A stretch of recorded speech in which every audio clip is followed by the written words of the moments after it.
Hi, everyone. It's Norman Kochnak here yet again. I've had a few days where I haven't been on air, but I'm here today. This is an aspect of day 5 of the first test in Edgbaston in Birmingham. And of course, we have Australia versus England, or more so England versus Australia. Amazingly poised, or delicately poised. England, I take my hat off to Ben Stokes. I mean, they talk about risk and taking chances, but when you hear someone like Ollie Robertson talk about he and Ben and obviously Jimmy Anderson are talking about the next ball he's bowling to a man on 141 with the great field placements they put in to put pressure on a man, namely Usman Khawaja on 141. What are we going to do now? Shall I bowl short? Shall I bowl full? Ben Stokes said, bowl full. Yorker, let's see what happens. And he bowls him. He tells him to get lost, in other words. And you know what? I love that. A la Ian Botham, Ben Stokes, Brendan McCallum attitude. I love it. I think it's the best thing for Test cricket, regardless of any other format. Test cricket's the pinnacle. Let's change it even more so, rev it up a little bit, make it an incredible place to enjoy Test cricket. Hello, Sonu. Norm, which format of cricket you like most? T20, 50-50 or 50 over, or Test? Test by 100 miles. The history of Test cricket is still the most pinnacle of all pinnacles in terms of Test cricket. I think Test cricket stands on its own. It always will and it always should. The World Test Championship was a breath of fresh air, albeit every 2 years. You get the chance to play a one-off, winner-takes-all game. I love it. I think that's what it should be. And again, that was a great match. India didn't do as well as they should have. Australia won, but Australia deserves it. Okay, Aussies can't chase ones in the fourth innings. They don't fight hard enough. Okay, that's probably true. Look, just on, before we get into whether Australia will win or England will win, let's look at the weather situation. Andrew Miller there on Twitter has said, we might be losing the first session now of cricket today, which arguably gives England more of a time in terms of runs, cushion for those attacking fields. Go the Ashes. Dinesh Chowdhury, another enthralling day awaits. I totally agree. This is magnificent theatre. Absolutely magnificent theatre. Australia are up against it, you would argue, and even more up against it with only potentially 2 sessions of play, which means they're going to score 174 in 2 sessions of play. Crumbling pitch. Admittedly, Moeen Ali's got a finger problem, but Broad's on song. Ollie Robinson's on song. Anderson's on song. Joe Root can also bowl well. 174 is going to seem like a huge total, especially because it's now 2 sessions, not 3. Andrew McClashen from Quick Info is saying it's currently rotting it down. Rotting it down means it's pouring with rain. So we reckon we're already a delayed start to the match, and it might be worth thinking out your crosswords and making time like Johnny Bairstow does. That's quite flippant, but quite true. Sonu, but nowadays everyone wants match to get over fast and they're the winners, so I think T10 will also be introduced by ACD soon. What's my opinion? I hope it isn't T10. Look, I watched some rubbish played on the SCG, some multicultural cup crap that's been played at the moment between all these different countries. It's T10, it's rubbish. It's too Mickey Mouse, it's too backyard-like. It's just not, it doesn't excite me. It's not long enough to engage you. It's over before it starts. No, T10's got no real future at all. They'll be playing it somewhere in UAE or in Pakistan or God knows where. They'll play it because it's a bit of money, but it's honestly not the way to go. How many overs are we likely to lose, Norman? Well, Dewaka cut it. I don't think you can see. It was supposed to be 98 today. Supposed to be 98 yesterday. Match is not going to start earlier. Might finish a bit later. The reality is we're losing 35, probably 35 to 40 overs potentially, which would mean you'll have about 50 to hit 174, which sounds quite doable. That's if the wicket allows you to do that. Now, I know it's been dead as a doornail, but I think there'll be a bit of bite in it, and I think even Moeen Ali's finger will last. I think it's going to be interesting. And Australia really got 3 down. Khawaja's the backbone. I'm sure that the likes of Boland won't last long. Travis Head could win it. He could lose it. And Green. And once if they get rid of both Head and Green, then they're in trouble. Australia. I mean, some deep trouble. They haven't got much left after that. Okay. Evening, Norman. Hello, nice Gary. So, right, Norman. Potential of players is known in test match only. Okay. Yeah. Why punter saying it's England game to lose? It's still even Stevens. Well, Janesh, England, especially now we've lost a session, with 2 sessions left, England can go on almighty attack, putting immense pressure on Australia. 174 doesn't sound like many runs, but we know on the last day of a 5th day of any test match, 174 is quite a substantial amount to get in the last 2 sessions. India did it, and then the Gabba, of course. But and England have done it quite a few times of late themselves against subcontinent sides. But I think in England, overcast conditions having been very wet, there'll be a lot more swing than you would imagine. There'll be a fair bit of given the pitch, despite it being flat. I think it's very hard to get 124. If Jack Leach was batting, he would make the runs. Well, maybe. Bowling, more importantly. Australia need 100 runs from wickets. Will Australia make it? Manage on that. They're going to lose 7 wickets. Look, Australia's going to have. It's going to not be as easy as you think. Again, the pivotal player here is by far and away the man that's batted well the whole test, and that is Khawaja, Usman Khawaja. He's batted particularly well and looks to me to be important. Travis is the make or break man. Dinesh Chowdhury says, I think, if I'm being honest with you, I think really it's Usman Khawaja. He's 34 not out. So it's quite incredible. Let's look at the scores just for a moment. Let's go look at the scores. We've got England were 8 declared for 393 on the first day, put Australia in the bat towards the end of the day, and they lasted into the next day. They got 386. So again, Australia did not surpass England's total.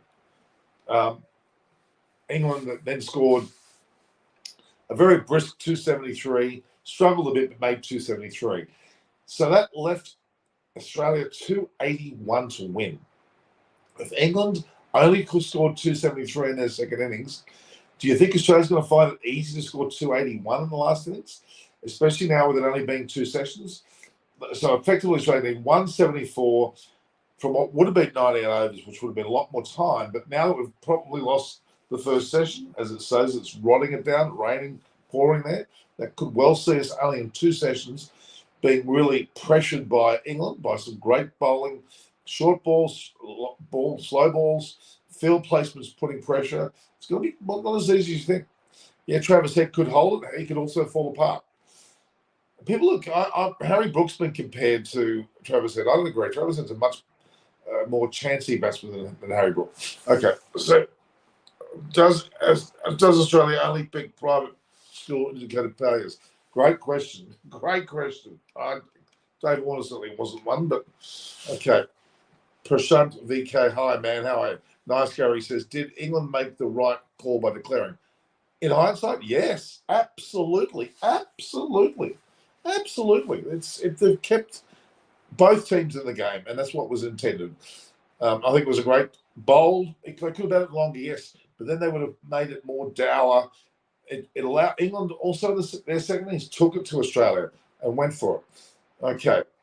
Dinesh Chowdhury, if first session's washed out, what should be Australia's strategy? Australia will be more and more wanting to defend, not attack. And they'll be wanting not to lose wickets, and they'll put great pressure on themselves by doing that.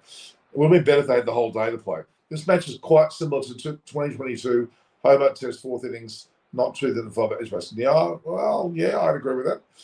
What about the weather? The weather at the moment is teeming down. Apparently it's pouring, but quite strong, heavy rain, which means that, effectively it could be over before it starts, which is obviously, really, a big deal as far as the fact that it could see clear skies for the last 2 sessions. So, anyway, let's have a look here. What's the other word? No, there's been no updates at this point. We're meant to be starting officially in 50 minutes, which is looking unlikely. What about me? Harsh, just what are you saying, Harsh? What about me? What about you? What did you make a comment earlier? I didn't see a comment earlier.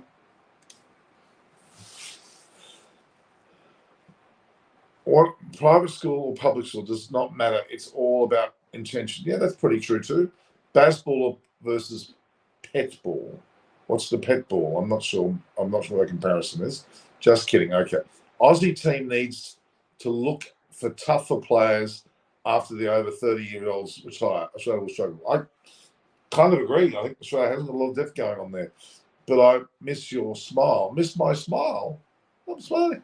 I'm here with my teeth of late.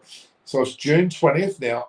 I'm hoping some money comes my way in the next few days and I can head to England at some stage to go and see the second test, the Ashes, that is at Lords. That would be my plan. I'm also be going to a few other places as well. So I've got to basically wonder about this. So look, again, England, 8 for 393. People saying it's a bold declaration they declare early. Well, 8 down. I mean, really, even though Brute was not our 118, I think he was, they wanted to score a lot more than that. And they wanted to put Australia in just before the evening, and that was a great decision. In the end, Australia scored 386, didn't even beat the 393, which they really should have, but they didn't. They actually struggled. England started to turn the screws towards the end, and Australia collapsed somewhat to be at 386. Now, 3 for 107. Yeah, so it's interesting. So, which team do you support, India versus Australia? I like both sides. I can't pick one. I do have a soft spot for India, to be honest with you. That's the truth. If I'm being really honest with you, I have a soft spot for India, as you probably know, and that's just me. Australia are always a bit annoying, I have to argue, with the way they always seem to be winning, and that's not a bad thing. There's nothing wrong with that at all. Okay, we've got 7:12. No updates on the ground as yet. I think we've got David Graveney joining us now. Hello, David. Norman, how are you? Good. I'm hearing that it's raining. Well, you can see behind me it stopped. It's now sunny, so I would be surprised if they lost any time whatsoever. But they might lose a little bit, but it won't be relevant to the game. Let's put it like that. So, well, we haven't spoken for a few days now. What's your thoughts about this game now? Hasn't it been brilliant? It's been a great game. It's ebbed and flowed. Not dissimilar to the game in 2005. I think that there obviously there'll be key elements, but obviously the 2 wickets losing last night would have given England a great shot of confidence.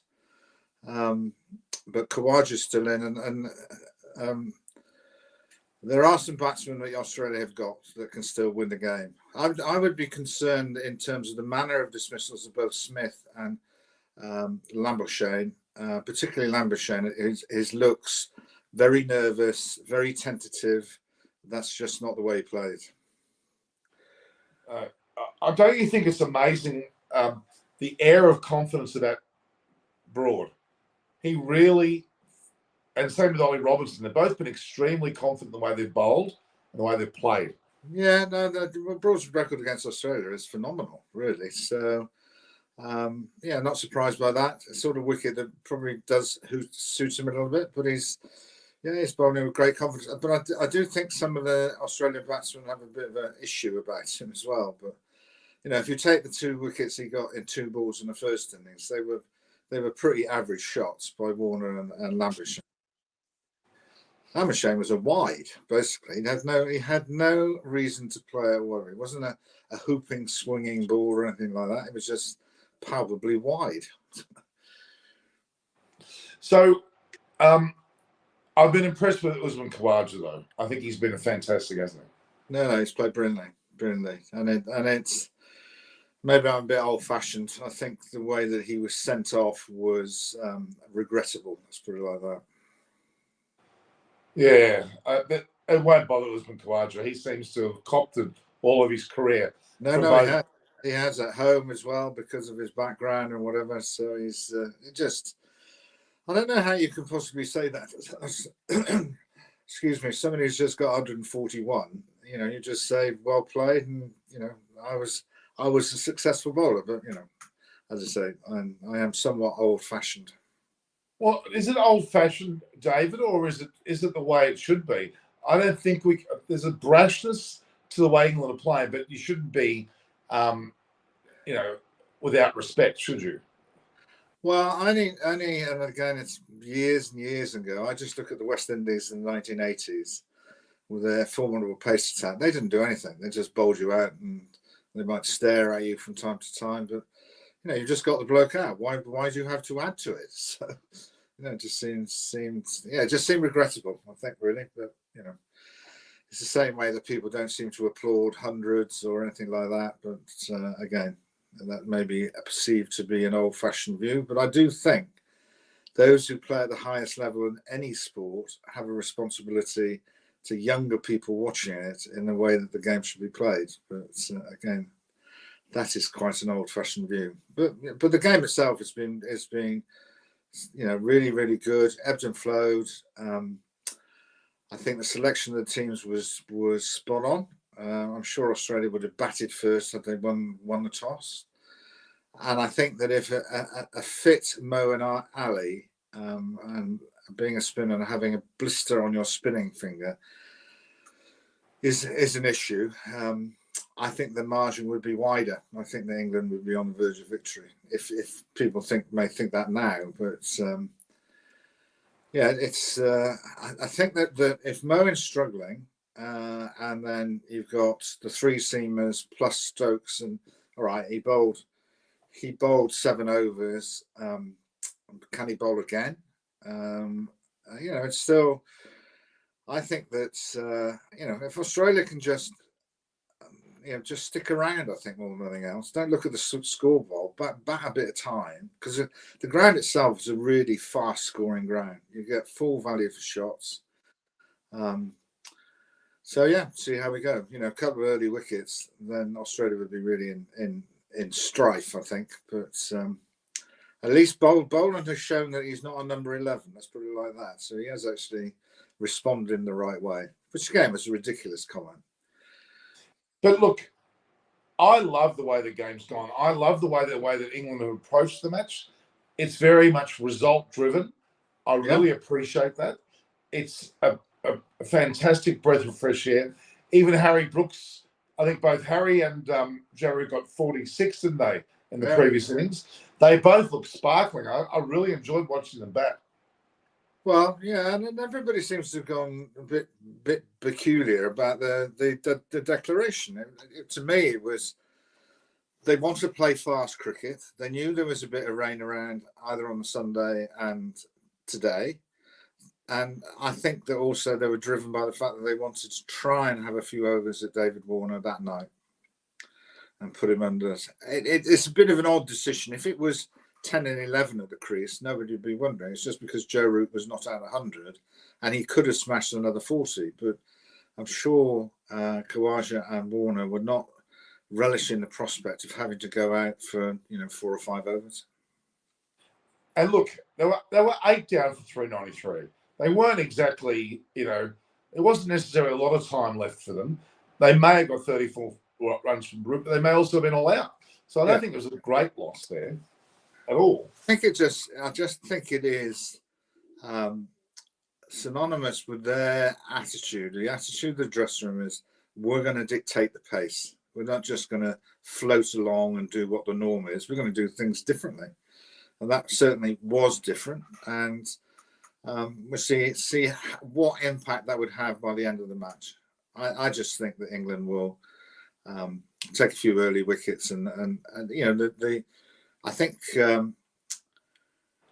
would have to say the Australian wicketkeeper has played really well, not only in this match but also in India as well. And I think whatever happens to the result, the Australians will reflect back on India, where they lost pretty comfortably the first Test match, I think, and then they just fought from then on, and got themselves back in the game. So they'll think they've got possibilities to win. I think the betting, if people study the betting, is very even Stevens. It's like 45% each and 10% for a draw. Unless the weather intervenes, it's not going to be a draw. It could be a tie, but I don't think it can be a draw. Well, let's not hope for a tie. Well, okay, let's just look forward to the second test from at Lords. Do you think Mark Wood will get a role to play in that match? I don't know. I don't know what the policy, because there's a little bit of a gap, isn't there, from this game to Lords? It's not sort of right back to back. No, it's about a week. Yeah, so I think that depending on how the bowlers shape up, then Mark would obviously be an option for England, but I'm not sure for whom. And then I'm not sure they might. They could go in with four seamers and Joe Root to bowl off spin. Because Joe Root's underrated as far as I'm concerned. He's quite a useful bowler. No, he can bowl. Yeah, and Lords doesn't necessarily. Well, it's difficult to tell. Well, the amount of weather we've had, Norman, of dry weather, how the wickets will respond. But it does. I think, no disrespect to Mo, because I think he's a fantastic cricketer and person, is that the options to replace Leach were not many and varied. Let's put it like that. But I don't think they're many and varied for Australia. Unless they unearthed Murphy, I don't think there was any other bowlers that they could have used. All right, so you're saying that they won't lose any time. You're saying they will go on time or thereabouts. Around about that, yeah. I would be surprised if they did lose any time, I must admit. But only 45 minutes ago, Andrew McGlashan from Quick Info said it was rotting at Danners and pouring. Yeah, no, really the rain overnight has been. Yeah, in where I live, and we're on the track of the weather, Norman. So it comes through Bristol, heading towards Birmingham. And since 3 o'clock in the morning, as Chris has said on our website, that and he sent a picture of Oxford, which that's progressively him was underwater. But the drainage systems that they put in the ground are obviously very similar to Australia. That actually, if it's not raining, then you can get out there pretty quickly. And there hasn't been any, the thunderstorms they had on Sunday were serious thunderstorms. So. Oh yeah, but I'm just curious. It's to England's advantage to have only 2 sessions of play rather than 3, because it puts quite a bit more pressure on Australia, and England can just go for it in terms of their field placements, knowing that the 174 runs is very hard to score in the last 2 sessions on the 5th day of a test. Yeah, they're longer than 2 sessions, Norman, because they'll go on quite late in the last session. I would be amazed if they did not play before lunch. I must admit. Do you think England will go? I'm now already thinking of the second test. With Moeen Ali's finger, with a week, I think his finger will recover. I would argue. Will they look for another spinner like Will Jacks? Again, Will's a really talented cricketer, but is he? He bowls a little bit more rebel than Moeen, but is he a dependable? It's certainly in terms of the package doesn't weaken the team because he can bat as well. So, but I think the spin bowling options aren't fantastic, and you're quite right. I think Joe Root is a really underrated spinner. He does have issues with his back, and that normally sometimes prevents him bowling. But as a rule,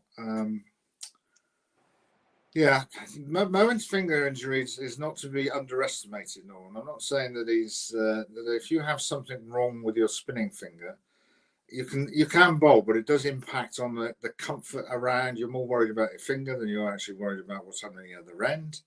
What happens, like everybody's had a blister, it always looks as if it looks okay, and then you start to bowl. It's all right, very well saying he could be fit in a week, but he's still got to bowl at some stage between now and the first ball of the Test match, because he's not going to go in without having any bowling because he was undercooked as it was. So you can't put a form of Nothing. bandage, not bandage, but like a plaster tape around it, can you? You can't No, do that on a can't spin. do You anything can't like put it that. on the main hand of the bowling hand. Is that right? No, that's an advantage. It's the same as Curly Ambrose's wristbands. That caused a bit of a controversy when Dino told him to take those off. Yeah, I've suffered with blisters on my hands, and you just have to get on with it. There's some pretty interesting ways of trying to maintain the skin, and there's obviously some products now that weren't available probably when I played. The one thing it did do, which you might find amusing, and I was told this by Ray Ellingworth, Right. and he put on a thing called Friar's Balsam on his fingers, which was a brown sticky thing, not during the play, before play started. And I'm sure actually you wouldn't be allowed to do that. But what he did say to me, he said, "Don't volunteer to do well. Your excuse to get out doing the washing up when you're at home, washing the dishes, is that makes your hands soft and therefore will infect actually if you're trying to bowl spin." So I thought it was a clever way to get it doing the housework. So. Well, as we know, Moeen Ali was fined a quarter of his match fees with that spraying thing that he put on his hand, which I think was ridiculous. I don't think that's I don't see that as being trying to take advantage or whatever. I agree. That product is actually to dry your hands when we're sweating. You know, that sort of like golfers use it on their non-gloved hand. Yeah, so I don't see. You know, Moen is an honourable person, and he wouldn't seek to gain an advantage by putting something on his hand. But the actual putting a tape on it to protect it, the Australians will be monitoring that situation very closely. I'm just seeing a video just posted in the last 10 minutes of the ground, covered totally. All the hover covers are there. Yeah. It looks gloomy, certainly. It's damp. It's damp and dark, they're saying, but it should clear up for a result in the afternoon. So that's the wording. It's damp and dark now. The pictures are still being covered. It looks like there's some water on them.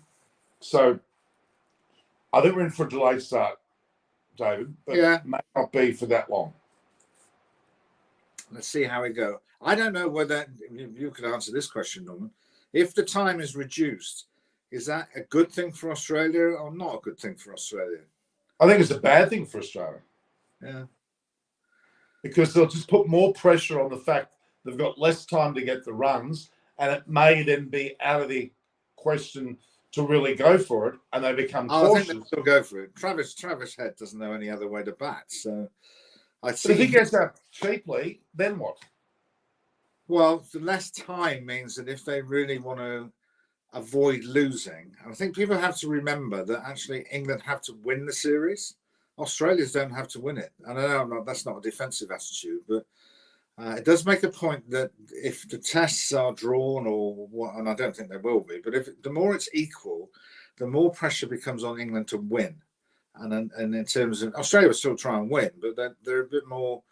They can be a bit more relaxed about doing it. But I think that even with 2 sessions, I think that's enough time both ways. Enough time for England, obviously, and enough time for Australia to score runs. Because, you know, if you remember 2005, Norman, the first day, which again was one of the more interesting decisions about batting and bowling, that was the first time Australia had gone for 400 in a day. It shows you how quick the scoring is. So I don't think 2 sessions is out the way for Australia. And I think that if they did shed a load of wickets going for it, it does lessen the time that they would have to bat if they were trying to save the game. That's the point I was trying to make. But the way that England's supposed to feel, I don't think that features in Australia's mind, and it doesn't feature in England's mind either. All right, I'm more optimistic for England than I am for Australia in this situation, to be honest with you. I think England we know they're going to go for it. They're going to have attacking field placements. They're going to be chopping and changing their bowlers, doing whatever they can. Joe Root will come into play more. Broad, who seems to love this ground. He seems to love this ground, doesn't he? He loves them all. No, yeah. I think it's the blokes with the green hats down the other end he likes. Well, I think he's taken 15 or 16 dismissals now, Warner. And it was amazing. There was a stat up there. The nearest, well, the top of that overall list is 18 or something. So he's not far from being the most dismissed batter from one bowler. I know. But Well, then, I of don't course, Mike how, Atherton's how twice would the you most. describe his shot in the first innings? Because again, No, that was this awful. unbelievably wide delivery. You know, sort of. I don't quite understand. Maybe it's a macho thing to just see him out. You know, he keeps himself remarkably fit, but you can't deny Father Time. He is mid-30s, and his spells don't tend to go beyond 5 or 6 overs. True. You know, so why force the issue? So. Oh, look, you've got to be impressed with this. I mean, I'm loving this, as you probably are as well. Yeah. You're going off to an event just in a short while, but you're going to be back home watching the TV after.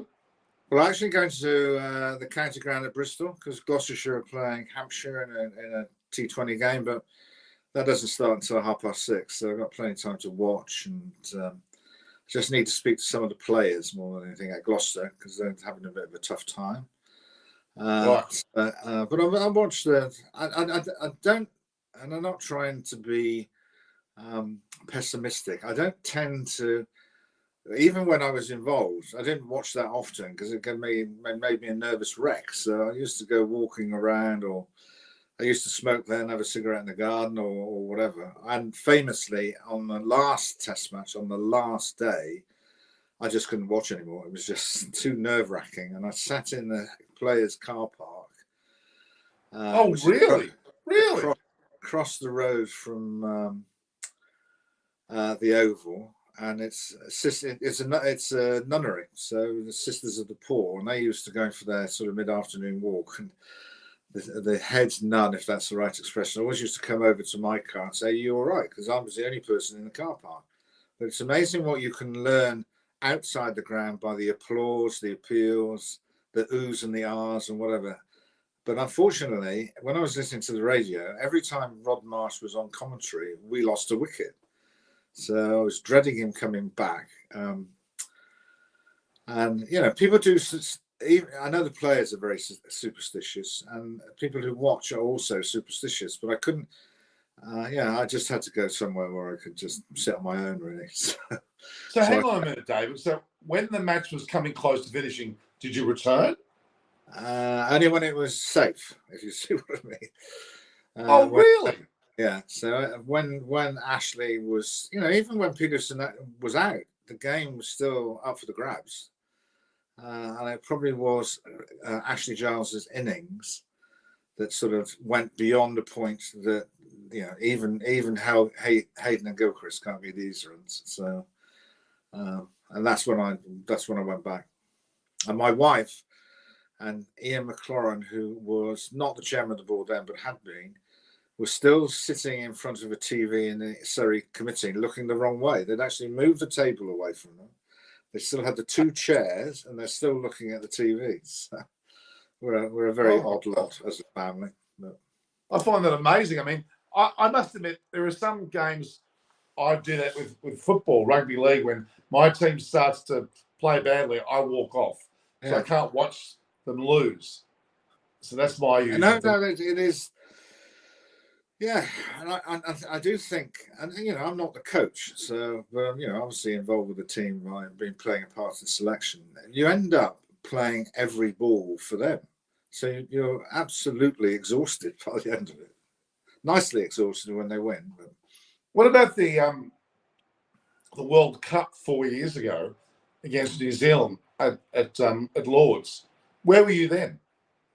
I'll tell you where I was. I was watching an under-15 game somewhere in the middle of Somerset because, remarkably, the ECB didn't cancel all cricket, which they should have done, to allow people to watch. So you've got these young lads playing their game, which they did really well, and their parents watching the TV, watching England play.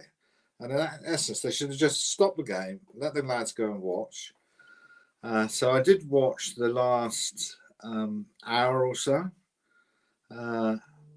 again, I tried to be not biased, but I did think that actually New Zealand were really unlucky in the game as itself. I think that that was so drama charged. Oh my god! And they played above themselves, and it was a really good. I think the batsmen wouldn't agree, of course, but I thought it was a really good wicket to play. It wasn't flat, and it wasn't just a slogging contest. Again, the game ebbs and flows. And then when you got to the bat ricochet and that going for four, I don't know whether they should change the rules about that. But then I would have. I'm not sure whether Bolt was the right guy to bowl the extra over because he'd just been smashed the over before.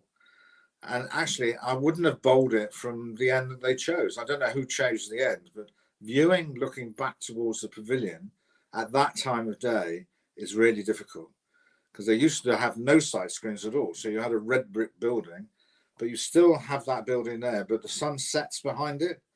So it becomes, whereas the other way around, you're just looking at a white side screen with the sun beaming down on it, and vision is much better. So it just seemed a bit odd. But anyway, we won. But I did have every sympathy for New Zealand, I must admit.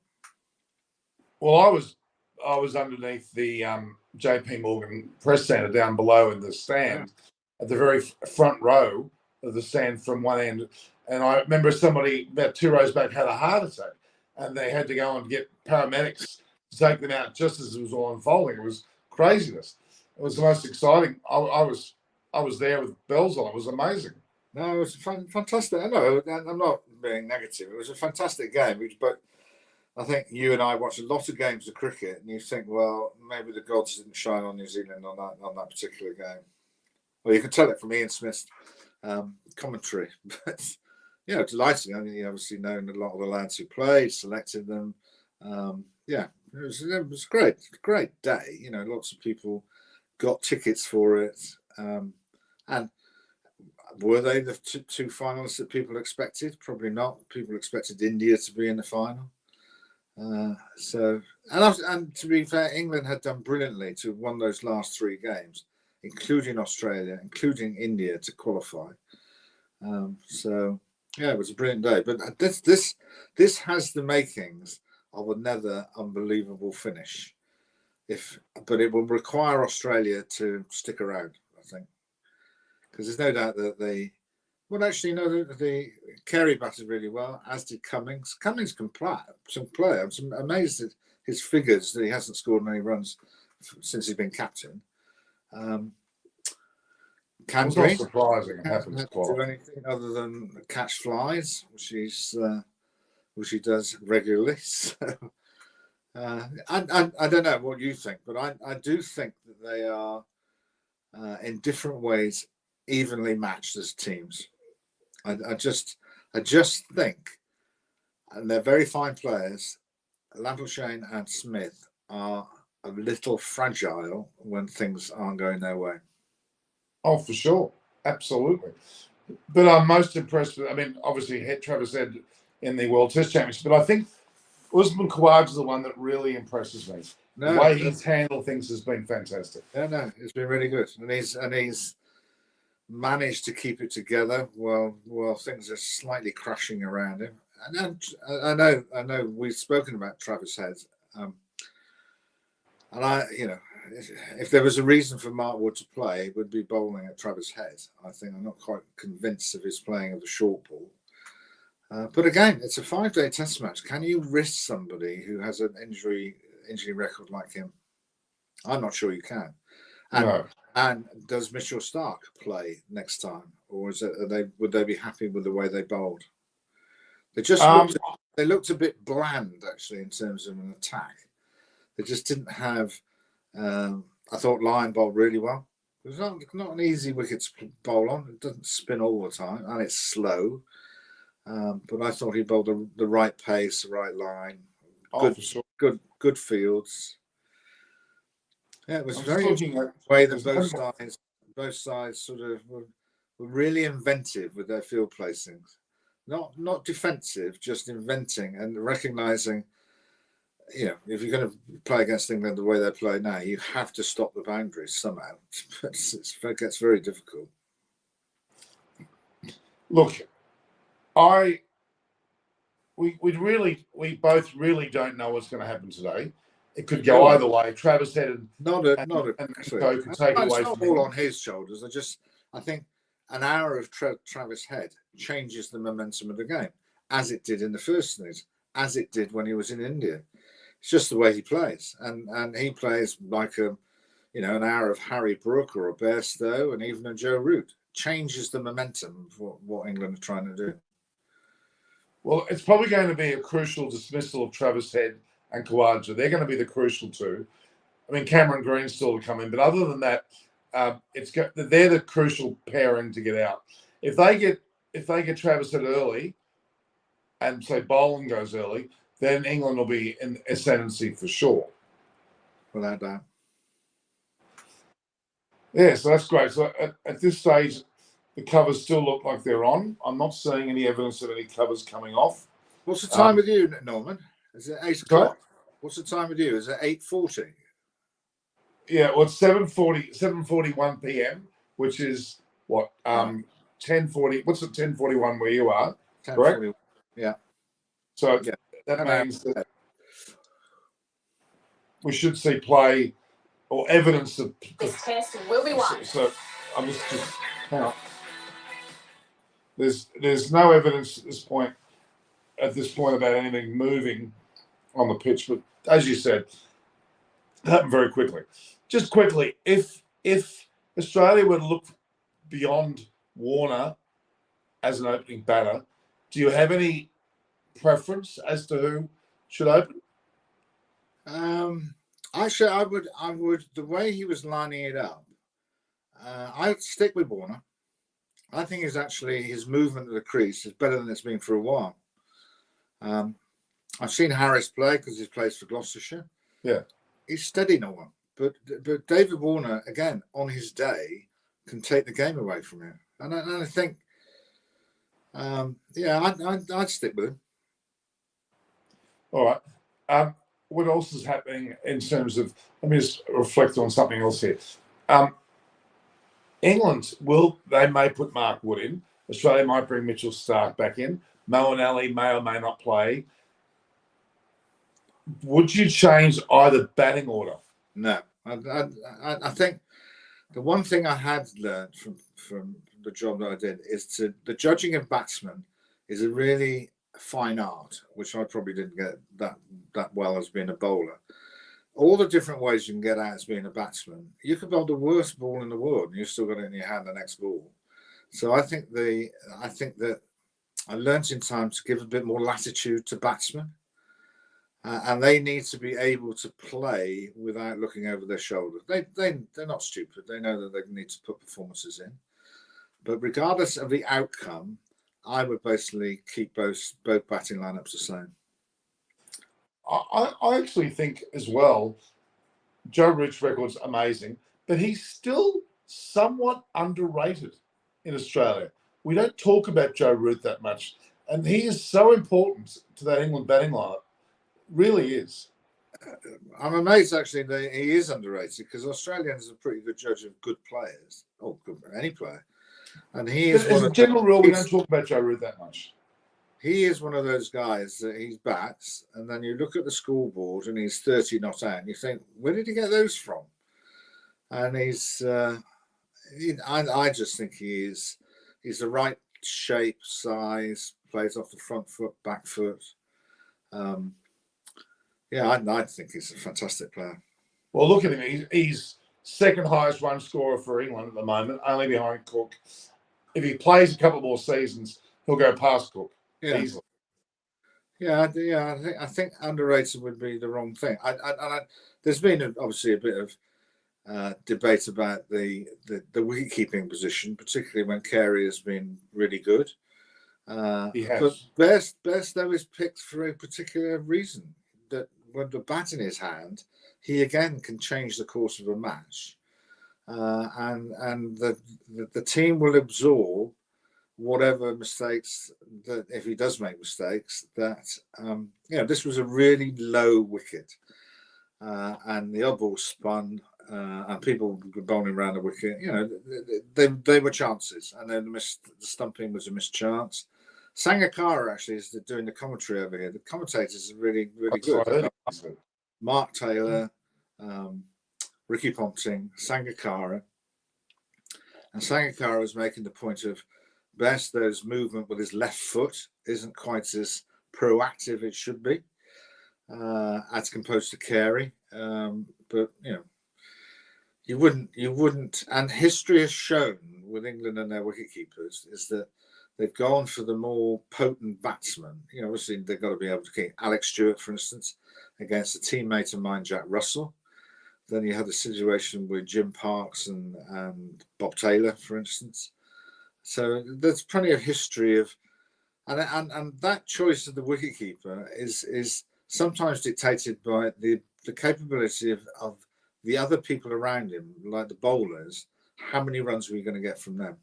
But the modern game now dictates that probably the keeper can't bat below 7, because there's a lot of other people who aren't particularly prolific with the bat who will bat below them. I do think Ben Folks to be left out was a really, I'm sure, difficult decision and hard for him. Yeah, it's something of a. I just think it's a revelation of how England are playing. They really, to me, are setting a benchmark, and I think all countries are watching. And wouldn't it be lovely if we continue to promote Test cricket, but make a certain amount of baseball nature about it? It'll only improve Test cricket, will it not? If every match is result-driven, I think it's inherently always there, Norman. If you've got people who are playing white ball cricket in your Test team, they will play that sort of way. And even watching England back yesterday, they did slow down a bit because the field placing and the type of the wicket dictated that. I think it's just an attitude of mine that actually we've got to keep the game moving forward, and we need to, get runs on the board. So that's what they've done. Okay, I'm looking at Mark Taylor talking with some female commentator who I've not really heard of. He's got an umbrella up, and there's he's on the field. Norman, you might be right. There might not be any play before lunch, which is he's got the umbrella up. He's in the middle of on the side of the pitch. The ground is covered in the covers. There's no one in the stands, by the looks of things. There's only a handful of people walking around. It looks very gloomy. I can't see rain falling, but I certainly can see the gloominess and the wetness of the air, but not the rain. Right. Yeah, I think we're looking at a definite first session of, pretty close to it, of no play, which will only, I still believe it'll fall in the hands of England more and more. But yeah, it's going to be interesting. Right then, Noah. So when this thing is over, when do you want to speak after that? Tomorrow morning or? Yeah, sure. And I'm coming, if everything goes to plan, I'm coming to England next week. Okay. Oh, yeah, right. And I'm trying to get yourself, both Chris, even Munchie, and the likes of Adam, who's still around, Monty, Richard, all together in the one location. That'll be a bit of fun if we can do that.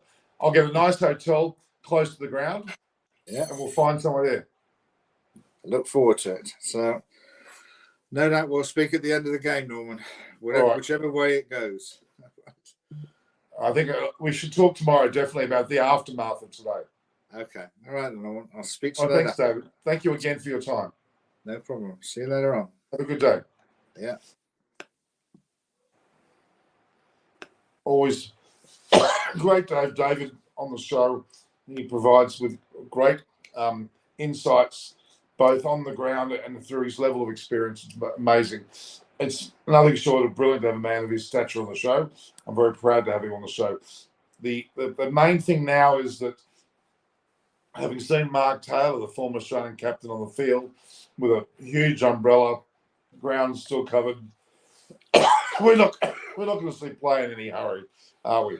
We're probably going to be waiting on potentially an hour or two before we actually get there is Mark Telegram, an absolutely huge umbrella. What's it called? ST Studden, I'm not sure what it's called. Yeah, if they're out there with an umbrella on the field, it doesn't look very good. The ground's still covered.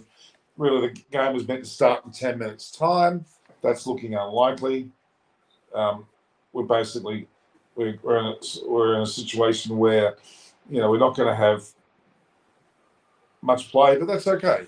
Why is it okay? Because it only plays into the hands of of England and their ability to squeeze more pressure on a shorter space of time. With Australia on a hiding to none, was a lesson that's likely to get the runs, which means that they'll be in a situation where they'll they'll be basically there'll be no time for Australia to win, but plenty of time for England to take the wickets. So Edgbaston and Birmingham there in England looks pretty gloomy to me. We've gone back to the Australian studios there. Priyanka, hello, hi, how are you, Adam? We're going to bowler will be dropped. You reckon bowler will be dropped? Well, I don't think bowler will be dropped. He didn't play as well as we expected him to. I must give it that. He certainly wasn't as dramatic.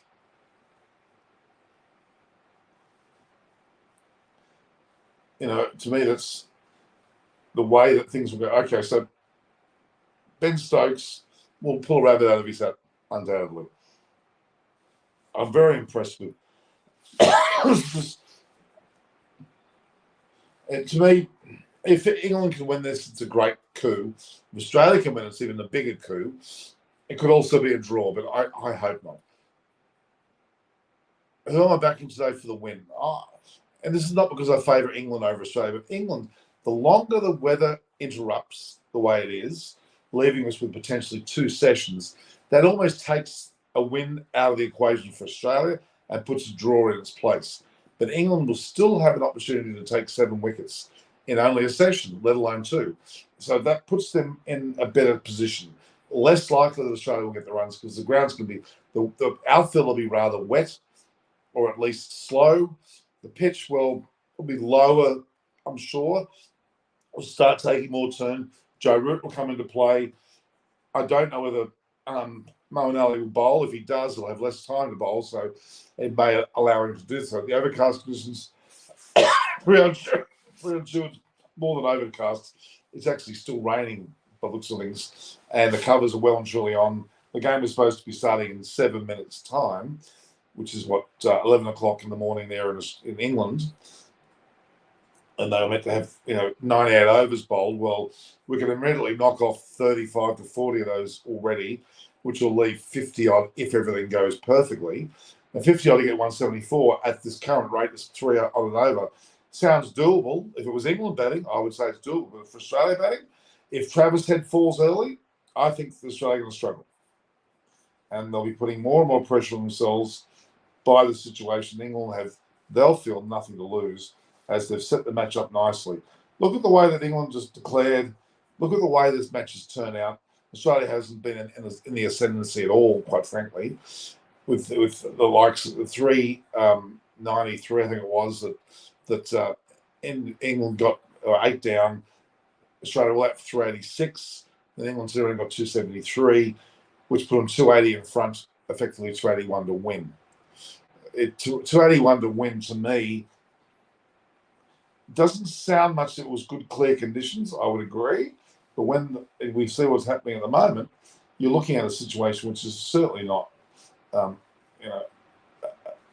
place to be if you want to bat out time. And if Australia on the defensive at all, which I believe they'll have to because they can't win with little time left. And if they do go for it, Travis is likely to get out early. Usman Khawaja is the mainstay. Scott Boland won't last long. Cameron Green will do okay, but then really it's keeper and bowlers left, and it won't be a shoe-in for them. There's no Mitchell Stark to hit out either. Pat Cummins did quite well in the first innings, but he doesn't mean he can do it in the second. Kawaj is the one that really has impressed me. 141 not out and some 34, or 141 out and 34 not out in the second innings. He's at 175 runs in this Test match, which is by far and away more than anyone else. And you would argue that he's in with a great show. What did Root hit? 118 not out and 46. So 164 runs is what he hit. So Kawaj is the leading run scorer of this Test match, and deservedly so. Even though they haven't scored more runs than England, he has scored more runs individually than English players. The Ashes commentary back in Australia at Channel 9, a bit woeful. Some of them read who I've got no idea who she is, and Aaron Finch is a pleasant guy, but he's not a great commentator. And Stephen O'Keefe, again, a nice guy, is not an experienced commentator. They're lacking, aren't they? I mean, Channel 9, they obviously, a lot of their people have been snapped up by Fox over the years. And haven't left too many available. Mark Taylor's stayed by Channel 9 the whole way through, but everyone else has gone to Channel 7, or for that matter, Fox. So it leaves them with only Aaron Finch and Stephen O'Keefe there as their local commentary. And not knocking those two guys, they both did play for Australia, but they're not the first choice Australian people to be their commentary on the commentary team. Yes, it's a little disappointing. I think we're losing the standard of our commentary overall over the years now. The players that have retired, like Ricky Polling's pretty reasonable, but you really see only Michael Vaughan, Kumar Sangakkara, Ian Bishop, and a handful of others, which to me are reasonable commentators, but the rest, Michael Atherton's pretty good. Australia lacks good commentary, I'm afraid. There's a couple of young people floating around, but they're just pretenders, I'm afraid. I'm being nasty, but I'm being factual. No one really captures my imagination. Only Jimmy Maxwell on radio would be something that I would be worthy of listening to. I don't mind Simon Kadich. Yeah, I mean, Shane Warne was brilliant, but he's not there anymore. Mark Taylor's had his day. On his own, he's not much. When he was with the overall commentary team, he fitted in quite well, but on his own, he's not much. And then you got Aaron Finch and Stephen O'Keefe as a future on Channel 9. They're lacking there. I'm not knocking those two guys. They're lovely blokes, but they're just not your best commentators. And on other mediums, we have people out there that, you know, I mean, when you have someone like the great cricketer being your best, two blokes which are just knock about and swear a lot. They swear a hell of a lot. The great cricketers use the F-bomb and the C-bomb and everything almost every 5 minutes, which amuses Indian subscribers, but it doesn't amuse me, I'm afraid. It's very poor indeed. There are too many others. I mean, some of the journalists that write well may be okay. They certainly are quite knowledgeable and write beautifully, but whether they translate to being good on television and speaking about the game is beyond me. I don't necessarily think that at all. You know, Gideon Haig is pretty good. Peter Lawless, he's not too bad. Daniel Brettig's very knowledgeable, but that's really it. I don't have much time for anyone else. I'm very disappointed with the level of commentary out there on either the radio waves, the television waves, the social media platforms. It's pretty damn poor indeed. It's disappointing for me as a cricket lover. I do miss the good commentators. And look, Jimmy Maxwell can't be replicated that easily. I mean, India has, I think, India has a fair go at commentary. I mean, I noticed, you know, you've got Matthew Hayden there Matthew Hayden is not bad. He's not bad. But I mean, look, I really have a lot of time for some of the Indian commentators. I think they're very good. Some of the Pakistani commentators are very good as well. Ian Bishop's quite good. And Smith from New Zealand's Ian Smith is pretty competent. Harsha Bogle, you know, he's certainly one that's a non-playing, non-cricketer commentator, which is pretty standard. But India's got a fair degree of good commentators out there. I think that some of the younger guys there are quite impressive, and even though English is not their native first language, it's certainly they do come across quite eloquently. They speak well.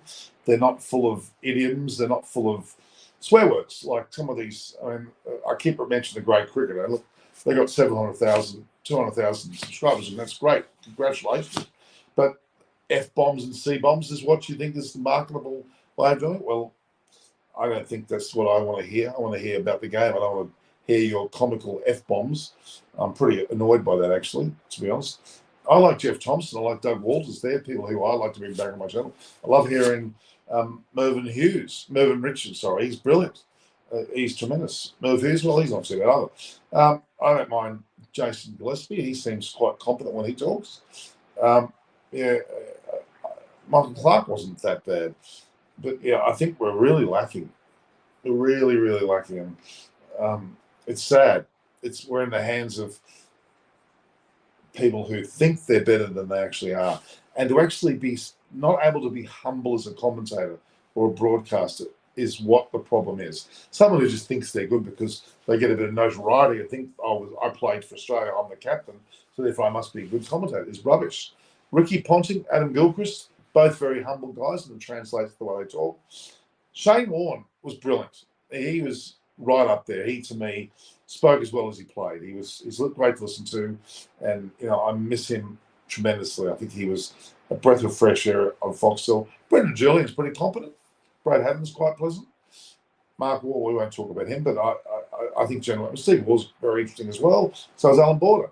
There's some good ones out there, but there's just as a whole, they're not great.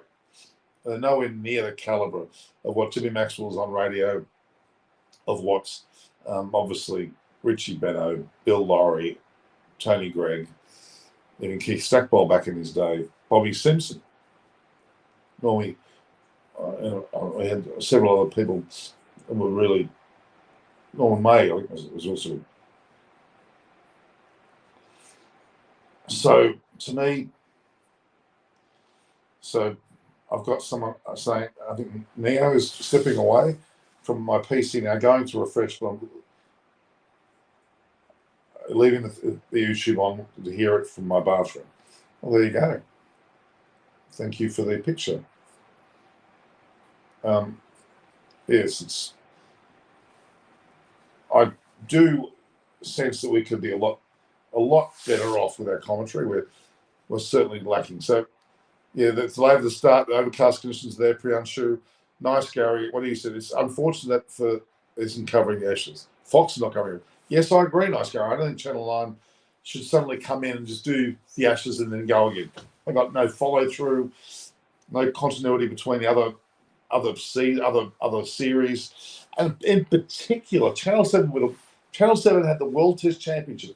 They'll have the Australian home summer, but then all they could talk about during the World Test Championship was and the BBL and the WBBL. Mozambique's got a 3-year contract, and isn't it good to have Blair in? Rubbish. The Big Bash is rubbish. Poor quality, poor standard, poorly paid, no money. Viewers at some of the game maybe, but player-wise, rubbish. Mozambique, with all due respect, is a good player, but he's not the star player of a BBL. If he is, we're in trouble. We're in real trouble.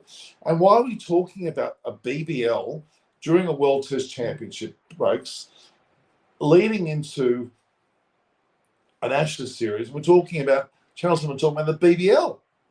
I know they weren't covering the Ashes, and Channel 9 got them, but with all due respect, Channel 7, talk about what is relevant, which is the Ashes starting in a week after the World Test Championship, not the BBL, which is not starting for 6-7 months or thereabouts. Who cares? Who gives a rat's about the Big Bash in June when England are playing Australian National Series, or when there's a World Test Championship on between India and Australia?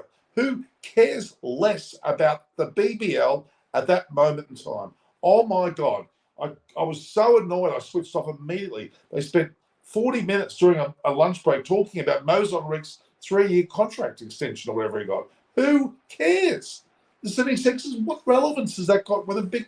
It really gets my goat. The fact is that we were in the middle of a World Test Championship, Australia versus India. Probably one of the biggest audiences watching that, of great significance. We're talking about the BBL and the break.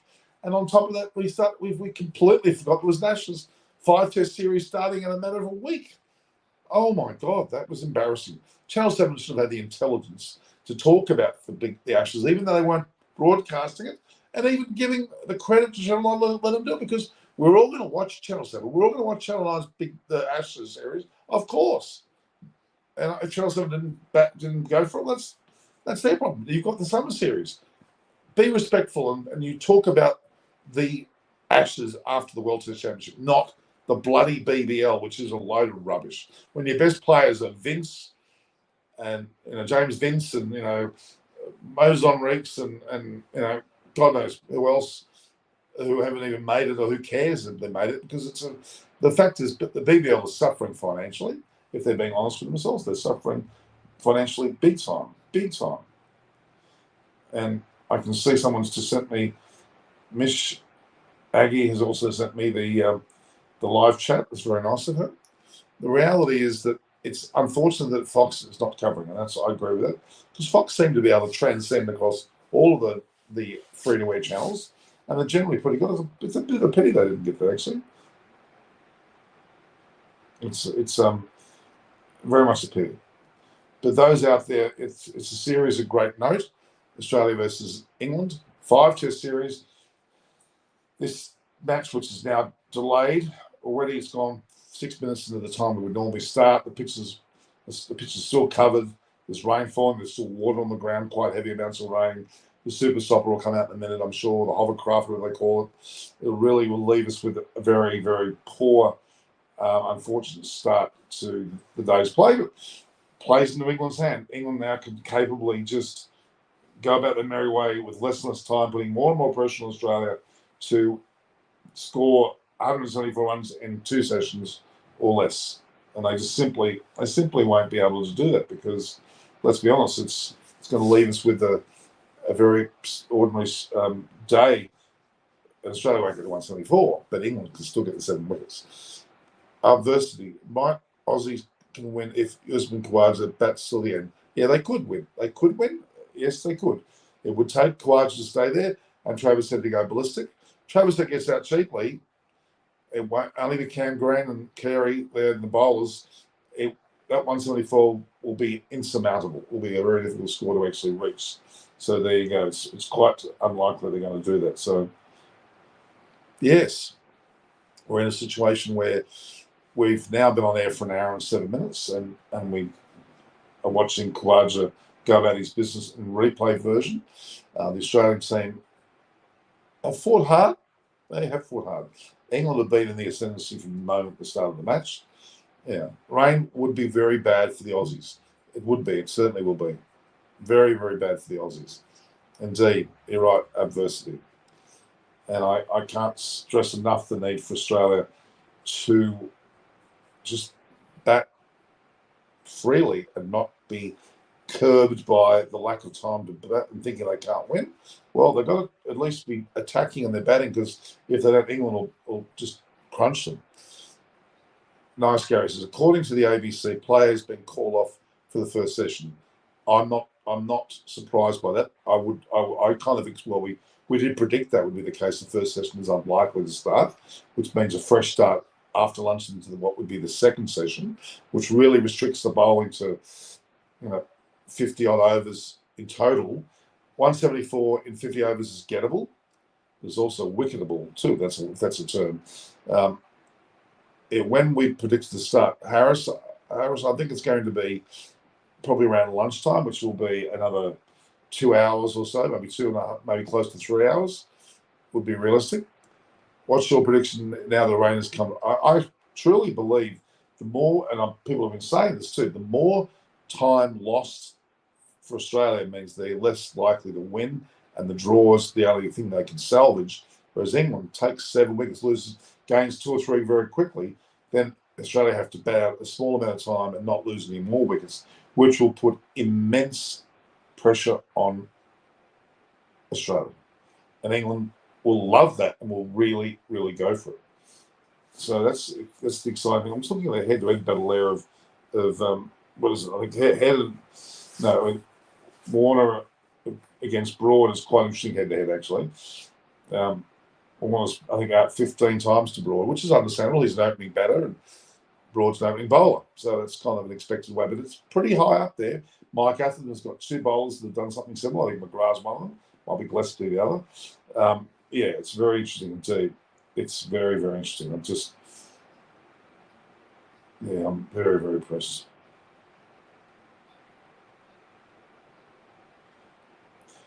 So people that are in the bathroom listening to my show, I'm very impressed. What are you actually doing in the bathroom? Are you having a shower? You're washing your hair, or something else that you're not telling me? Okay.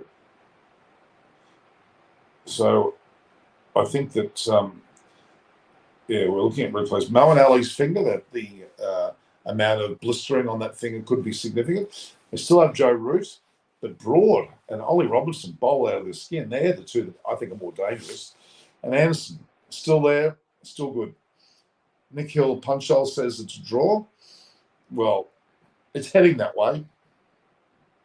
He'd say draws a bit ahead of England winning, but Australia winning is now third. It's only going to get more and more difficult.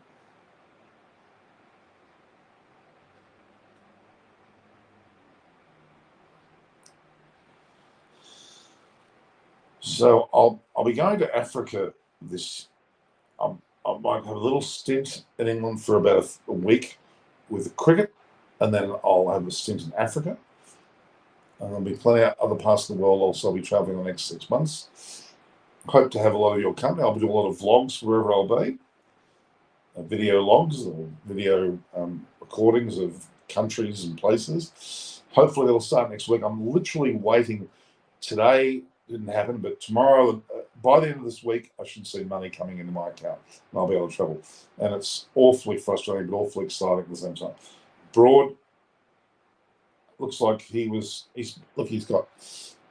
Let's see, what is Broad's tally at the moment? Let's look at Broad's tally of wickets. It's a very interesting stat. I love looking at these stats, actually.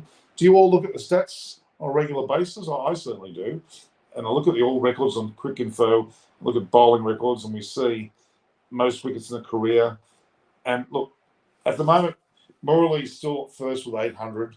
You've got Warne, the legendary Warne, with 708. But third, James Anderson in his 180th Test match. Wow, amazing. We know that Tendulkar was in 200. But for a bowler to be playing in his 180th Test match, magnificent. Has taken 686 wickets. 686 wickets. So he is effectively 22 off Warne, which I don't think anyone was expecting anyone to go close to. So Anderson's third was 686, Kumble 619. Then you've got, of course, Stuart Broad on 587. So he's fifth most in the world, with Anderson third most. Quite incredible. And you've got McGrath on 563, where he was legendary. Courtney Walsh at 519. Then another player in this test, Nathan Lyon, is effectively in seventh. Well, he's in eighth spot. Yeah, eighth spot with 495, which is brilliant. Ashwin is ninth with 474, and rounding up the top 10 is Steyn, who only played 92 tests with 93 tests with 439 wickets, which is pretty impressive. And you scroll right down the list, you eventually reach Cummins and Hazelwood, that are both on 225 wickets after Cummins 51 tests and Hazelwood 60. So they're both 225, which is only 1 wicket behind Harmison and Flintoff, which is ironic. We go back up the list a bit further, though. We do see the man who's not playing this test, which we might feature in the next. Mitchell Stark with 310. He is 3 behind Mitchell Johnson, and he's even with Bert Lee at the moment. So there you go. Yeah, and I don't see Ollie Robinson about 70. Yeah, so there's and old Moeen Ali, of course, he's got 195. He's not shown on the list either. Very impressive indeed. And as I said, Broad, fifth spot with 587. Anderson, third spot with 686. So both those two opening bowlers together have got 1,273 wickets. Both the Anderson-Broad combination have taken 1,273 wickets for England. Amazing. That's the best opening bowler or or bowling combination in the world ever. They now pip McGrath and Warne, who together have 1271. So Broad and Anderson have 1273, have gone past the partnership of Warne and McGrath that had 1271. So they've got 2 wickets more as a partnership. Pretty impressive. As an Aussie fan, I want the day to wash out entirely. Win is highly ambitious. Draw this to first test man. Move on to Lords. Well, I think a draw would actually probably favour Australia because they've got a better chance of winning at Lords, which would mean 2 tests in, they could be 1-0 up, which would be pretty impressive. Okay. All right, so we've gone an hour and 15 minutes into the period that the game is meant to be on. I really can't see any reason why we should continue. We're not going to get play for a good, 2 hours, I would say minimum. I would argue that's the minimum that we'll get that. 2 hours minimum. I can see videos of Che Guevara, the famous Cuban. Our Earth is best to join us. We're not chased a 250 plus total or target since Cummins debuted 12 years ago. Our Earth is best. That's one of the most relevant responses I've heard. And I think the 270 or 281, whatever it was, it's pretty much near impossible, even with the whole day available to us. Now with only 2 sessions, Australia are very, very, very unlikely to win this match and need to salvage a draw, which means they'll be relatively defensive in their batting. They've already lost 3 wickets. Travis Head will probably still go for it and get out. Khawaja is going to be the backbone. If he gets out, then Australia are in deep, deep trouble. I don't think Cam Green and Terry can do it on their own, and it'll be interesting to see what actually does happen. They're talking about Australia versus England and Sports Tack there, with a bunch of Indian reporters, which is very interesting. So, yes, not looking great. So we've got people basically still tuning in. Again, there's no notification as to a start at this point. We're not getting any more information except for a very wet ground. I don't think we're going to be seeing any. They're putting on some betting thing. Yeah, so Australia 3-1. Just a final recap. Okay. In the absence of any action here, okay, so we officially have a delayed start.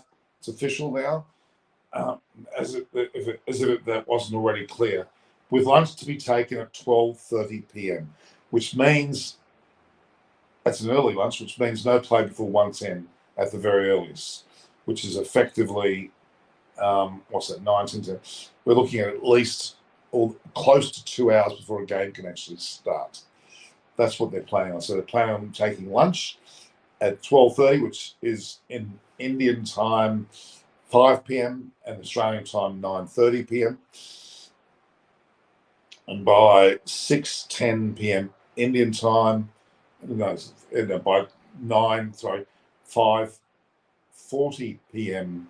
Indian time, which will be 10:10 p.m. my time, we will see a potential start, which means literally two longish sessions, maybe 50 overs or thereabouts, maybe 60, but I'd say more likely 50 overs left in the day to play. 174 runs, over 3 runs an over, which doesn't sound impossible. But I'll tell you what, 7 wickets is certainly very possible too. So it'll certainly give you a good indication of how desperate England can be and how much they probably will really go for it. And that would effectively mean that Australia are up against it. Really up against it. I can see England really going for it in Birmingham there in Edgbaston. Noting that, of course, Lords is a pitch normally favouring Australia, and Australia generally do better there. So we've got some commentary here. Ravi Kumar Nadu says Australia can win if they bat responsibly. Yeah, they got to bat, have a bit of luck as well. Boland or Hazelwood, who misses out next Test match. Well, Stark probably will come into contention. And if that's the case, they may rotate Hazelwood out because he's just come back. That may be the or Boland. I'd say Hazelwood's more likely to be rested than Boland, to be honest. But we'll wait and see. That's my prediction. So yeah, it's an official. I'll repeat, there's an official delay now. No play until and lunch will be taken at 12:30 England time, 5 p.m. Indian IST time, and of course 9:30 Australian time. Which means that yes, we'll only see play then at 1:10 p.m. England time, which is again 5:40 p.m. Indian time and 10:10 p.m. Australian time. So that's what we're looking at seeing. I can't see there being any change to that, which is just means that a game of 50 or 60 overs, I reckon at best, we won't be seeing any more than that. Yeah, so it's indicative of a draw or the possibility for England really going for it and taking the 7 wickets which they need to take. And there's no question that's possible. Now my subscribers I've got 39,725. Love to reach 40,000 before I hit either England or India in the future. I'd love to see me reach those. I'd love you to help me do that, which would mean you getting me another 275 subscribers to reach 40,000. Not a big ask. Okay. Australia can win their bat responsibly, yeah, but they haven't got. Boland will go pretty quickly. That brings Travis in. If he plays his aggressive way and gets out, they're 5 down. Then the pressure starts to heap on Australia. And Kawaja can hold at one, and Grant can hold at one, and another wicket falls. Then Australia are into their keeper bowling quartet, and then you'll have a situation where Australia will be under a lot of pressure, in a lot of trouble, and more than likely going to have a chance of losing. Yeah, I'm afraid that'll be the case. All right. Okay, so we've gone now. I might call it quits there, guys. Unless you got other questions you want to ask me other questions, and I'm more than happy to listen.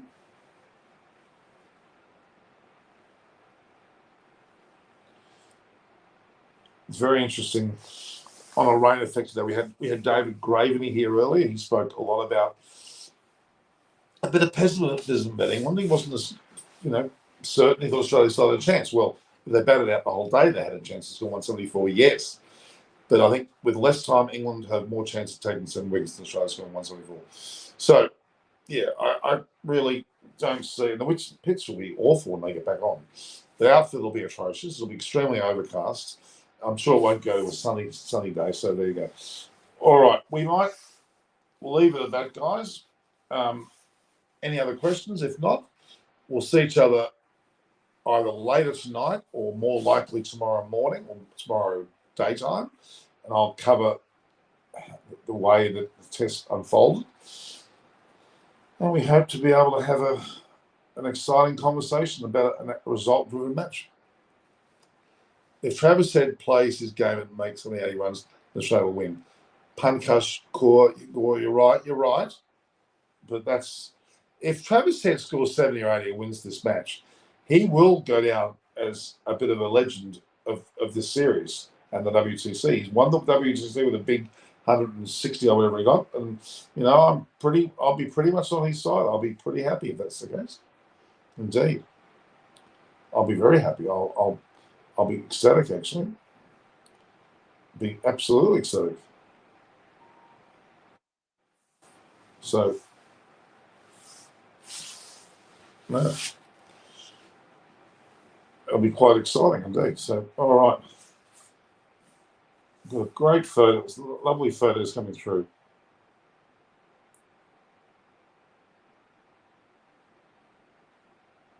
Great photos. All right. So, any other questions, guys? Have a good one, mate. Thanks, nice Gary. You've been great. Commentary about the Ashes, maybe the last of the legends like Dave Warner. Any other? Oh well, I mean, the last time Kawaja will be the last time Smith goes there. Certainly, Warner, as we said, probably the last one for Stark and Hazelwood, for that matter. they're both probably going to be struggling to return in terms of their age. Hasn't stopped James Anderson, who's 40 plus, and he's still going strong. But I think Australia, in terms of Australian players, you have to think that their days are numbered in terms of it'll be quite a different looking Australian team in 4 years' time in 2027. 2027, wow, that sounds like a long time in the future, but so is 2023. But that's here right now. So, all right, guys, we might wrap it up there. Any other questions? What have we written here? Ravi Kumar Nadu, Aussies, you've made that comment before about the 30 to 50 runs in the tail enders. It's going to be pretty hard. You'd have to think it'd be hard. Ronick Roy, hi, how are you? You've just joined us. 225 more subscribers is what I need to make 40,000. I'm really wanting that to happen. And as did Ricky Ponting, he said, and I'll quote, Ronick Roy, I said, look, I think right now this is England's game. This has swung. At the start of Australia's batting innings, I said, I think this is Australia's game to lose. Right now, I think it's England's game to lose, which means they'll have the ascendancy. They'll be bowling to take 7 wickets. Australia will be defending. They won't be attacking. I'm pretty sure they won't be attacking at all. So you'll have a situation where they'll be struggling and mentally struggling in particular. And that's what's going to be the case. So just posting on my channels. Yeah, so there you go. Any other comments, guys? Any other questions? Because otherwise I will sign off for the day. We haven't had any play. We're still looking at another hour until the official lunch break's taken, and then a further 40 minutes, and then they may consider play after that if the weather improves sufficiently. And I'm not seeing any evidence of any improvement at this stage. There's been no mention of covers or anything like that being taken off. So in the absence of any action, yeah, it looks like this will be a rather gloomy day. So, yeah, Broad was the devil on the shoulder he brewed on. It certainly was from the outset. Yeah, so again, officially, it's a delayed start, which was already clear, with lunch to be taken at 12:30 p.m. England time, which is 5 p.m. IST, and a further 9:30 p.m. Australian time, which means no play before 1:10 at the very earliest, if everything goes to plan. All right, so we might leave it there, guys. I've had a great hour. I've had David Gravely, the former chairman of selectors for the ECB, who was the man who brought into play the likes of Vaughan, Harmison, Flintoff, Jones, and back at the time, players that ended up winning a series against Australia. So he knows more than anyone. Big Harry Brooks supporter, hence he's in the side. He's still involved with a lot of the counties and their development and their future. Ronick Roy, weather helps England to win. I think it will help England win. We'll see how it goes. All right. We might leave it at that, guys. If there's no other questions, stay tuned. We'll be here either later today or potentially tomorrow with a wrap-up of this great test match in Edgbaston and Birmingham. Gone to the 5 days. Pity the weather hasn't allowed us to finish now. But we've still got 2 sessions potentially. Could be interesting to see what happens. So all the best. We'll talk very soon.